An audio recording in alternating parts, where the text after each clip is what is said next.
SC వర్గీకరణపై supreme court ఇచ్చిన తీర్పును ఖండిస్తూ అల్లూరి జిల్లా అరకు లోయలో ఎస్సీలంతా నిరసన బంద్ నిర్వహించారు.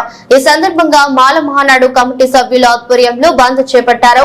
అనంతరం మాట్లాడుతూ ఎస్సీలను ఏబీసీడీలుగా వర్గీ చేయాలని, అంశాన్ని వెంటనే రద్దు చేయాలని డిమాండ్ చేశారు. సుప్రీంకోర్టు ఇచ్చిన తీర్పు విషయంలో తమ న్యాయమైన అంశాన్ని కూడా పరిగణలోకి తీసుకోవాలని, ఆంధ్ర రాష్ట్రంలో కూడా సుప్రీం ఇచ్చిన తీర్పును అమలు చేయకుండా పాత పద్ధతిలోనే ఉంచాలని యూనియన్ నాయకులు కోరారు. లేకుంటే ఎస్సీల ఆధ్వర్యంలో మరింత ఆందోళన ఉధృతం చేస్తామన్నారు.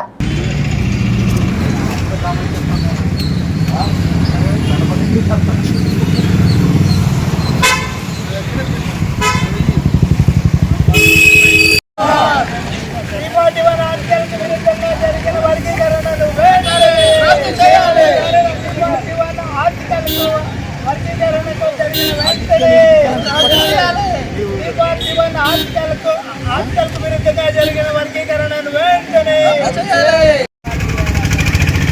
ఏదో మా కాళ్ళు పీకుతారా